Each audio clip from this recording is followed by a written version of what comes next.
Welcome to the Legalpreneur Podcast. I'm your host, Andrea Sager, and I'm dedicated to covering common legal issues for small business owners and just how some of the world's most elite entrepreneurs have handled legal issues themselves. In true attorney fashion, the information in this episode is not legal advice. This is for informational purposes only, and you should always consult with your attorney before implementing any of the information. Now, on to the show. Well, hello there. Welcome back to another episode. I am so excited for you to hear this interview because it is with an absolute boss babe. If I can actually truly say that about anybody, I mean, Lindsey is a true boss babe. She is a life coach and mindset expert, passionate about helping women create the lives they are obsessed with. And that is just one sentence that absolutely defines Lindsey to a T. If you are not following her on Instagram, you need to go follow her right now. The way she shows up every single day for her followers on Instagram is absolutely amazing. So she first became passionate about life coaching when she embarked on her own personal development journey. 5 years after graduating college, Lindsey found herself feeling stuck, facing a disappointing truth that she was settling for the life she was supposed to live instead of the life she knew she was meant to live. After hiring her own coach to help her fulfill her potential, she knew coaching was what she was meant to do all along. And I'm not even joking, you guys. If you have followed Lindsey for any amount of time, you're just drawn to her. The energy she puts out, she is just absolutely amazing. And I'm so happy that she is on the show today. Basically, she had never run a business or owned a business before, but she became a self-made entrepreneur when she launched her own coaching business while working her full-time job. Through building an impactful online brand and leaving an impression on all the women she worked with, her business exploded and she was able to retire from the corporate world 6 months later. Isn't that everybody's dream? Lindsey just started her 4th year in business, and she has a podcast called Anything But Average because, of course, she is anything but average, and she wants to help ladies like yourselves. Maybe if you're any gentleman listening, maybe you're like your wife. So she has over 130,000 podcast downloads, and she is scaling her business to $1 million of impact and income. It is her life's mission to be an example of what's possible and break the mold on what any woman is capable of doing in life, business, and everything in between. In the near future, she plans to write her first book, speak on stage at large events, and continue to grow an impactful brand for women. I am so excited that Lindsey is on the show today, and I'm so excited for you to hear what we chat about. But before we get on to the show, of course, make sure you are shooting me a text. You are in for a treat when you sign up for my text. And guess what, you guys? I have a very special treat coming this summer. It's very under the radar right now, so not many people know about it. But if you want to be in the loop, make sure you send me a text. Just send the word podcast to 832-225-3164. You'll get updates about podcast, and there is also some free stuff that you can download when you text me. And of course, you will learn about my new venture that is going to be coming out very soon. Whew, that's a mouthful, you guys. Alrighty, let's get on to the show. I can't wait for you to hear this. Seriously, Lindsey is absolutely amazing, and I know that you will love everything we talk about. All right, here we go. Thank you so much for joining me today, Lindsey. I know everybody is super pumped to hear from you. I have told them how amazing you are and how amazing this episode is going to be. So thank you so much for joining us. Aw, I'm super excited to be here. Thank you. Yeah, of course. So let's go ahead and get started. Just tell the audience a little bit about you, how you got to this point in your career. Yeah, so I am a life coach, and I focus on helping women create lives where they have it all, like everything they could ever dream of. And how I got here was kind of an interesting path. I actually studied accounting in college, And then I got out of college and got into the workforce and just kind of did the typical millennial thing where I like jumped from job to job. At the end of the day, I couldn't figure out, like I didn't know what I wanted to do. And kind of before this, I played volleyball in college. Like that was my whole life. I was passionate about it. And then once that door closed, I kind of found myself just in this weird position and kind of stuck. I didn't really know what I wanted to do. I had never actually like worked at a job before since volleyball was my job. And so it was just like this new phase of life that I was just transitioning into. And over like 7 years in my 20s, I mean, I had probably like 7 different jobs. I did sales, I did marketing, I did accounting, I did HR, I did recruiting. Like, I mean, you name it, I tried it. You've done it all. Yeah, I tried it all. And essentially at the end of the day, I was really just trying, like, I just had that feeling I was meant for something so much bigger. And that was kind of the result that was creating. It was like I would get into a job and then I would potentially think it could be like the one. And then 6 months in, I was like, oh no, this is just not what I meant to do. And over time, I started to realize, what was important to me, like freedom and being able to live my life on my own terms and doing something that was meaningful. I remember constantly thinking like, I want to do something that I want to work on Sundays, like if I want to, and that I want to come home and like use my creativity and think about and enjoy, and I'm giving back and doing something meaningful.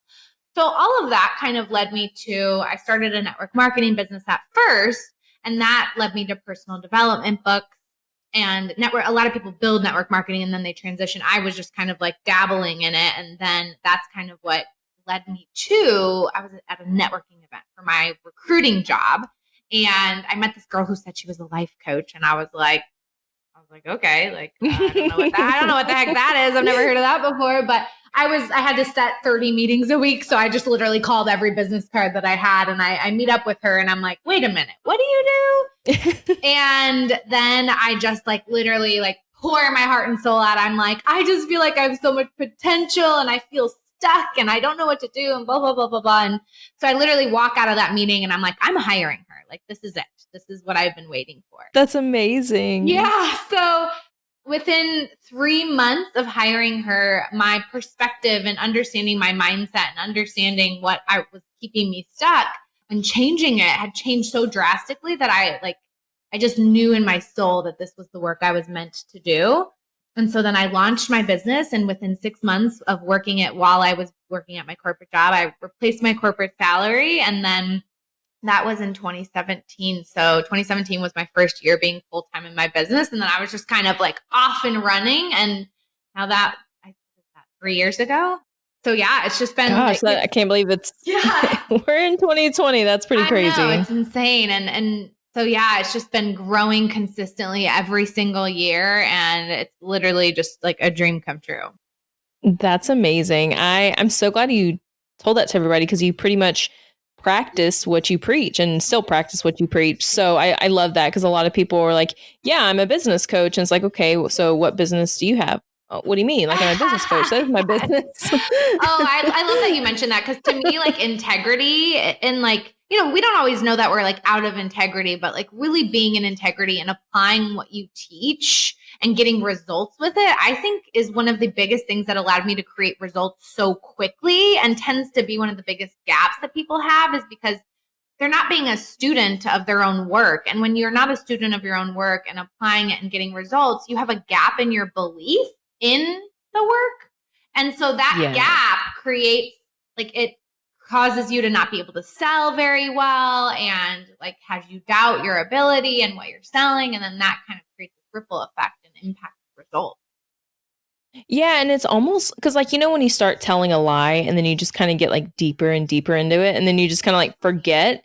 I feel like that you were just kind of explaining the same thing, because if you don't actually practice what you're preaching, then how do you know how the other people feel? Like, how do you know how your clients really feel? Totally. Yes. Another thing I wanted to touch on. So we're recording this in basically the middle of the coronavirus. And I don't know about you, Lindsey, but you mentioned that you were a college athlete, and I was as well. And I feel so terrible for the college seniors. and high school seniors whose career, like for spring sports, Yeah. like their career is now over. That tears me up and I feel awful for them. It breaks my heart because I know how meaningful like senior year is. I'm sure you do as well. So it's really hard. My heart goes out to those guys. Oh my gosh. Yeah. I've been thinking about that a lot too. And honestly, like part of me doesn't want to actually believe that that's going to be true for them. Like, I'm like, there's no way they're just going to like cut it off and be done. I'm like, they've got to like give them a chance to like play in their last tournament. I have no idea how that could become a reality, but like I just feel like there's a solution. I'm like, there's no way. Like, they can't do that to them. Like, they worked their whole life. I know. For that exactly. moment. So, and my best friend, she coaches one of the top NCAA bowling programs in the country. They were literally weeks away from nationals, and this was like her year. Like her team's absolutely killing it, and their nationals is now canceled. So it's like, oh my gosh.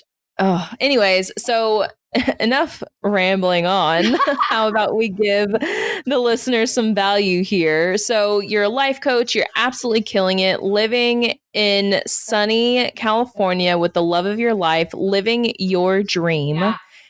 Listeners, in case you didn't know, Lindsey is the other half to Mr. Chris Goodman, who has also been a guest on the show. So you are listening to the other bubbly half. So funny. I love it that we've both been on. Yeah. And okay, so my first question is, when you were dabbling in HR and accounting and all those different career paths, did you have an outlook on attorneys? I might be an interesting case study here because I feel like my athletic experience kind of created what I would call like a tunnel vision, where I'm just like really focused on what I was doing and what was ahead of me. So when you ask me that, I'm like, I'm not sure I really had like very many thoughts about attorneys. The only thing that came to mind was, I mean, I hate to say it, but like I immediately thought male and like suit. And I imagine like the court of law and like what I saw on TV. That is really the only extent I feel like I would have thought about attorneys at the time. And obviously that's evolved now, owning my own business and knowing you. And Chris was obviously, I'm sure he shared that he was in law school, and actually having to utilize your all's services has changed my perspective. But I'm not sure like I had many thoughts about that. I just thought like successful, great career path. I never thought about doing it myself. Yeah, and it's crazy how your perspective shifts. So can you tell the audience like what was your first kind of experience of either thinking you might need a lawyer or kind of like having legal questions with your business? When was that first occurrence, if you remember? Yeah. So I'm probably like a lawyer's worst nightmare. No, I'm kidding. But here's what I mean. I'm very much like a move fast and break things type of mentality. So I tend to be the person, love it or hate it, who's just like in massive action, doing all the things. And then after the fact being kind of like, someone mentioning like, you might need a lawyer for this, or you might need to like get an LLC and stuff like that. So I actually had started building my business without, setting up an LLC. When I actually went full time in my business, like when I left my job, that was when I was like, okay, like this is legit. Like I was treating my business like a business the whole time, but I was like, this is my full-time gig. So it was really in that transition of going from like side business to full-time business that I was like, okay, it's time to set up an LLC. I don't even know who mentioned it to me or how I even thought about it. But yeah, I just was like, okay, like we need to make this official. And then that's when I think I got referred to an attorney at the time that was local to where I was living. Gotcha. Okay. Yeah. And okay. So listeners, just to be clear, an LLC is a limited liability company. And don't confuse this with an S Corp or C Corp. A limited liability company literally separates you from your company. So before you are an LLC, you are most likely a sole proprietor. Well, as a sole proprietor, you are personally liable for the debts of your company. And that means Individual debtors can go after your business assets, and business debtors can go after your individual assets. So the LLC is in place to keep those two separate. And I think at the time, because I was, I had like 20 clients, I was coaching one-on-one and a house. And I actually, my vision for it became huge. I mean, essentially a new business is like a baby. Exactly. No, it is. And you have to do what you can to protect your own baby, whether that's health insurance or you do the business things to protect what you have business wise. So you have the LLC. Now, have you ever had any other legal issues within your business?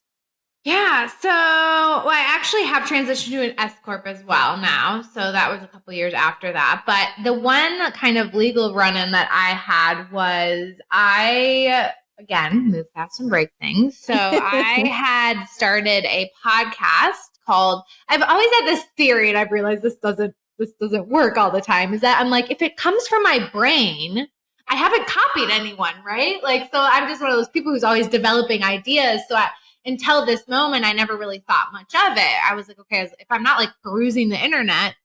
And you're not the only one like that.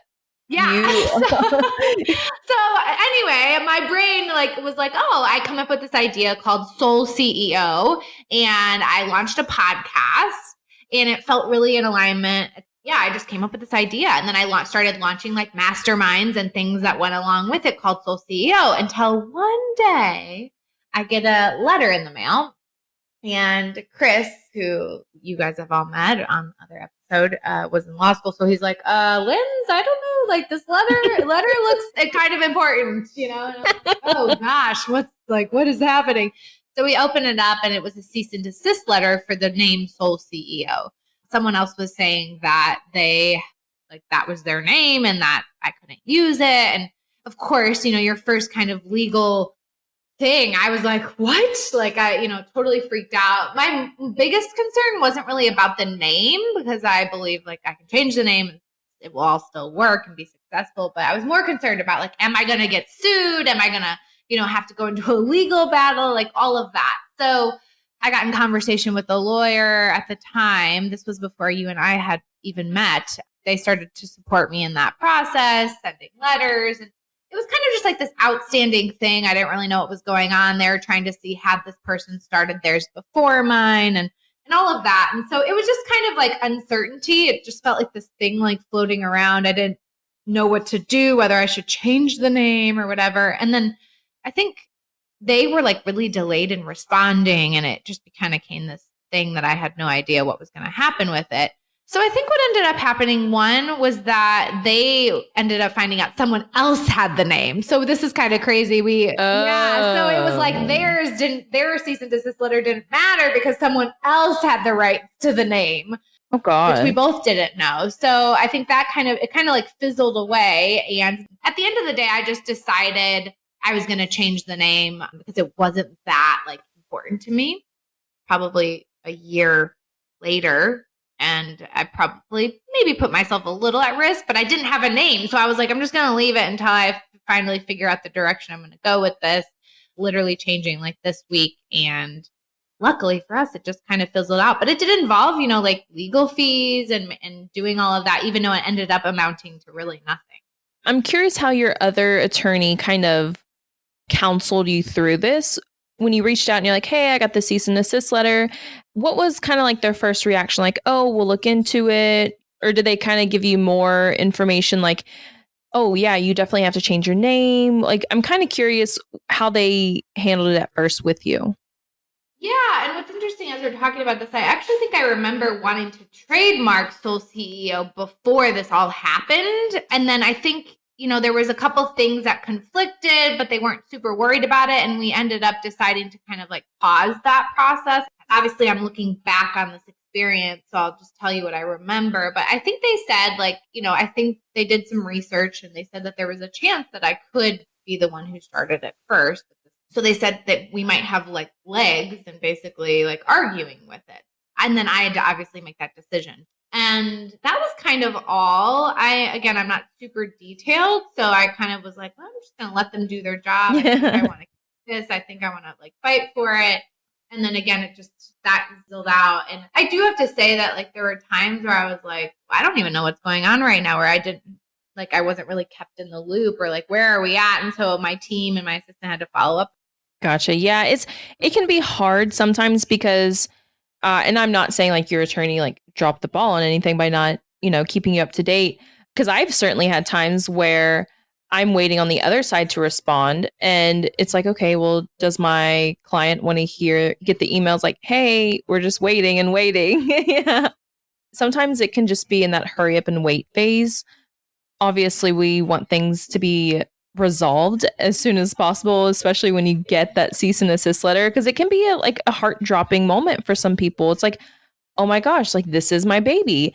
You came up with it in your head. How could you be infringing on somebody else? You came up with it. You didn't copy anybody. And I can tell you 99% of my clients that receive a cease and desist letter, that's exactly what goes through their head. You're like, I didn't copy anybody. What's happening? Like it came from my brain. Exactly. And that's what's important about trademarks is even if you didn't blatantly copy anybody, you didn't see a business and you're like, oh, I like that business name, I'm going to choose that. Even if that didn't happen and you just came up with what you think is a random name, it can still be trademark infringement. And that's what I have to counsel my own clients on is, look, just because you came up with this name and even if you searched Google, like that's great. That's a great start, but that's not enough because trademark infringement occurs when it's not only the same exact name, but it's anything similar and anything similar enough to cause confusion. And it's not just when confusion occurs with consumers. So, for example, when I say confusion, Lindsey, your podcast, Soul CEO, if somebody tells you, oh, I went to go find your podcast and I ended up listening to this other podcast because I thought it was you. That is consumer confusion. And that's what must be avoided. Even taking it a step further, any likelihood that it could occur, that must also be avoided. So confusion can occur when it's just similar names, not even the same exact name. So that's why it's so important to run a comprehensive trademark search because you never know, even though you're searching Google, social media, domain names, and nobody has the same exact name, you don't necessarily know how to search for anything similar that can be trademark infringement. That was definitely a learning lesson for me. Because I think the person that sent the letter said it was Soulful. Originally, I wanted to do Soulful CEO. And then I think I Googled it and I was like, oh, we'll just change it to Soul CEO. And I thought I had solved the problem. Yeah. So prime example right there. And which it's okay that we talk about it now, but a lot of people go through the same exact thing you did is they'll search Google and they'll see, oh, this name is taken. I'll just change it just a little bit and that'll be okay. But that's not necessarily okay. So there's a lot that goes into trademarks and it's okay. Like it's a learning experience. And as long as you get it taken care of, which you have, then you're okay. And another thing, talking about the cease and desist letter, some people come to me and they're like, hey, I want to run this trademark search, or even with copyrights, I give my advice to my clients and then I tell them, look, I've armed you with this information. Now it's up to you to decide what to do with it. So if you want to listen to me, great. If not, because I have some clients that say, okay, like you told me what the law is, now reality wise, what's going to happen? So reality wise, if you are infringing on someone, most likely you're not going to get sued right away. Just like what happened with Lindsey, that's exactly what happens with a lot of my clients that get cease and desist letters. First step is they get the letter. And then we look into it, we respond. As long as you're cooperating with the other side, most likely they're not going to sue you. Now, if you are responding to them and, you're just telling them that you're not going to listen to them, then that's when you may get sued. And at the end of the day, that's what pretty much everybody is concerned about, is getting sued, because a letter, yeah, it stinks, but at the end of the day, you're not getting sued. You don't necessarily have to pay the other side any money. Clients are worried about having to pay money and getting sued. If you get a letter, I promise it is not the end of the world, but it is not something that should be ignored, because if you ignore the letter, that's when you're at risk of getting sued. So you definitely did the right thing, Lindsey, by getting an attorney and handling it. Thank you. On the show, I also like to help listeners realize that legal fees don't have to be crazy. Now, I don't know how much you spent with your other attorney, but I'm going to guess that it wasn't a ton of money. If you can ballpark how much you've spent on attorney fees so far, I would love to hear that, just so the audience can hear how much you've spent, especially handling this matter. Gosh, like up until now, I feel like it hasn't been anything crazy. I mean, getting my LLC, changing it to an S corp, like in my mind, I'm thinking maybe like $6,000 in total over the past 3 years. I will say though that I did have an experience with this. Again, this isn't like throwing anybody under the bus, right? It's all learning. The one thing that did happen with this particular instance, I think I ended up paying like $3,000 to $4,000. And I did get an invoice at some point that was completely unexpected, like where we were just kind of like waiting in the waiting game. And then, I'd already paid the like initial fee. And then I got like an invoice that was like $2,500 out of nowhere, where I was like, whoa, wait, what happened?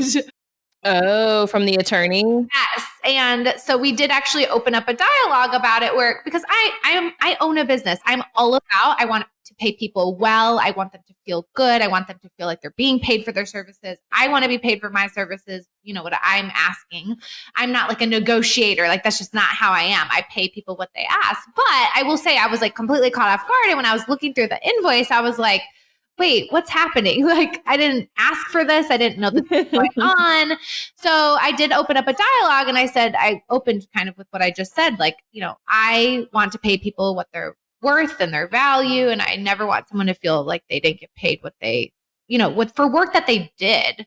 But I did say, I'm just a little confused here. There's like an extra $1,500 here that I had no idea this was happening. I didn't know you guys were doing this. I didn't think that writing an email took 2 hours.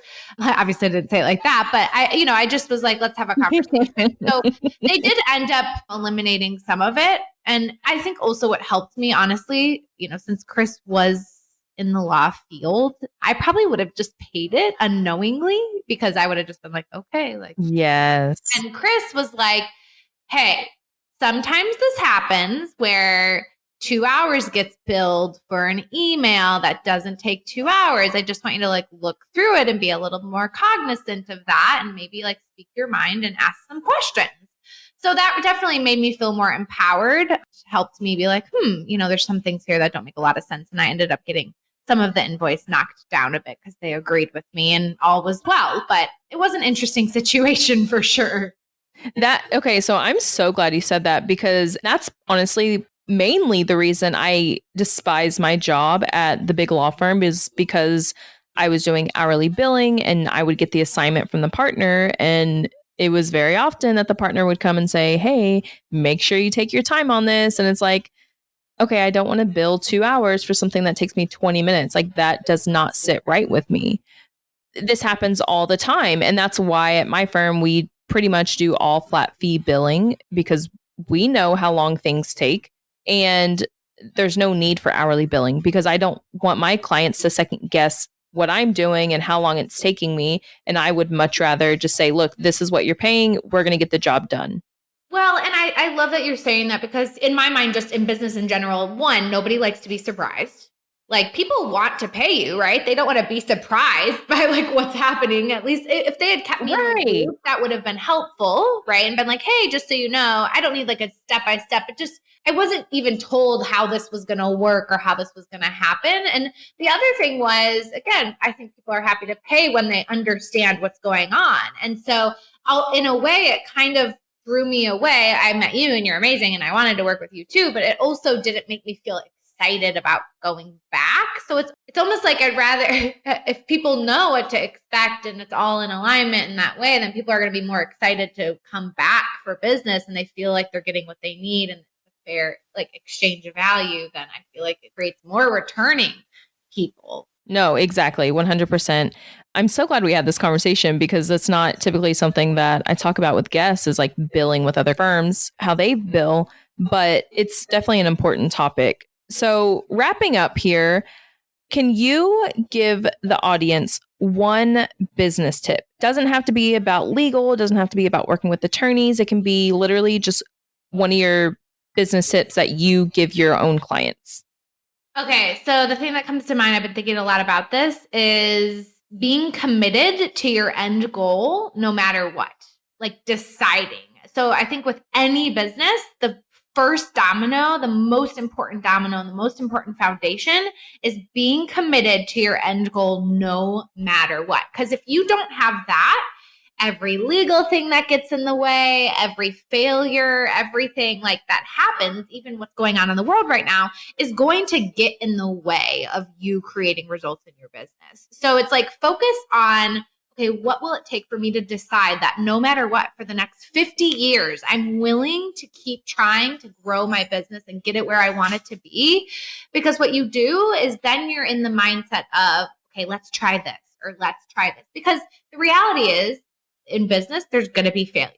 There's going to be times where like crap hits the fan. There's going to be legal things. Like and I'm actually reading Shoe Dog right now, which is about Nike. And it's been really fascinating reading like all of the insane like roadblocks he faced in building that company legally too. And it just made me think about how important that piece of the puzzle is, because then when adversity comes up, when legal battles, when anything comes up, you're willing to like commit to finding a way through it instead of letting it stop you and just letting your idea and your dream die because you didn't commit from the beginning. I love that. Like that just really spoke to me because I've actually kind of gone through just like internal, like you have those demons inside that just like talk you down sometimes. Why I have a job, right? Yeah. And I've had those. It's like you see these people on social media like, oh, I built a 7-figure business in 18 months. And it's like, okay, I'm hitting 2 years. Why haven't I hit $1 million?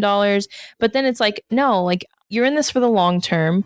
You need to steadily grow your business instead of going through growing pains. I'm just trying to focus on the steady growth now instead of trying to like get to 1 million as quickly as I can.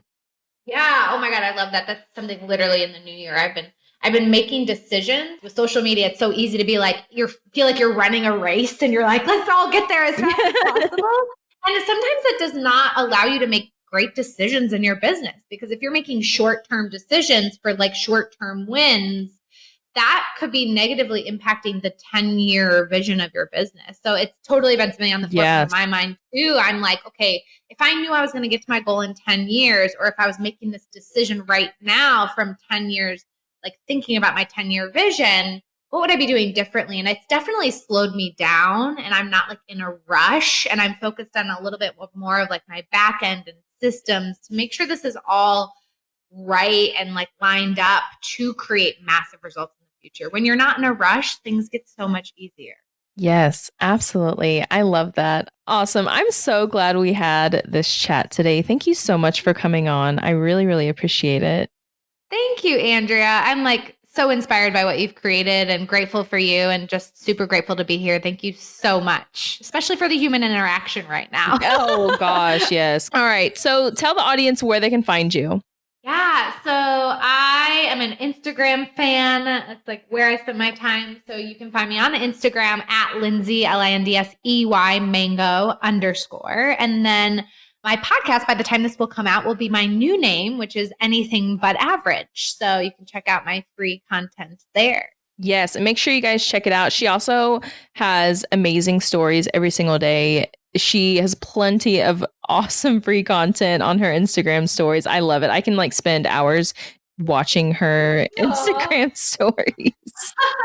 So yeah. Thanks. I love to hear that. Thank you so much, Lindsey. I really appreciate it. And thank you guys so much for tuning in. I will catch you next time. If you found this information helpful, I would be so grateful if you could share it with a fellow business owner. And it doesn't cost anything to rate, review, or subscribe to the show. Your support helps me reach more listeners, which allows me to support more business owners in their entrepreneurial journey. I'll see you next episode.